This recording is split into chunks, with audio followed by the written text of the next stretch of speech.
Ito pa pala din yung pagluluto ng Russian soup. Favorite kasi ni Popo to, no?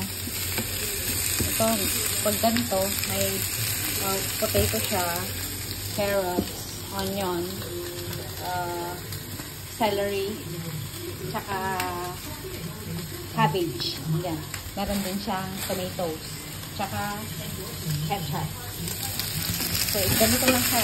Isa-fry mo lang siya. Ganito. Lahat yan, ikaw-fry mo lahat yan bago mo siya ilagay dito. Papakuluan mo siya ng 1 hour and 15 minutes usually. I'll show you the result later. Ipa-fry mo lang siya just enough para lumabas yung lasa saka yung aroma. Ayan, mabango na siya kasi yung onion. So, ito, sinunod ko yung celery saka yung cabbage. Nandun na yung iba. Tapos susunod ko. Nalalagyan siya ng ketchup. At saka yung sugar na ginagamit nila dito is ito. Kasi diabetic na si boss. So, yan, equal. Pero sa'yo na healthy, mag-regular sugar ka. Kasi masama yung sugar na yun pag wala ka namang diabetes tapos gagamitin mo yun. Manghihina ka. Hindi maganda. Parang siya gumagamit nun. Hindi ko sila makorek na bawal yun sa kanya. Kasi kailangan niya talaga ng real sugar. Pero ganun sila eh. Ano magagawa natin? Hindi kasi tayo yung magbabago ng buhay nila.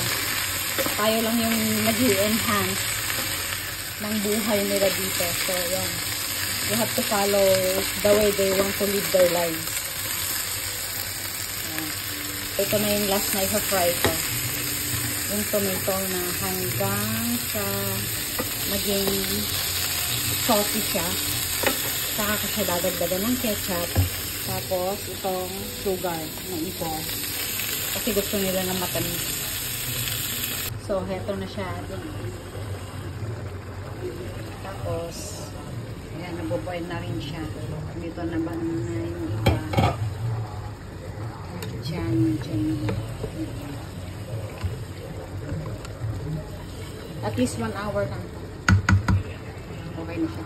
Maraming version ng Russian soups sa internet. Pero ito yung gusto nilang way. Pag ikaw lang yung kakain, pwede kang gumawa nun. Yung sarili mong version. Pero ito yung sa kanila.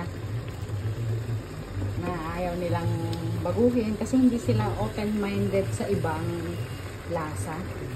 Kung ano yung nakasanayan nila, yun lang yung gusto nila.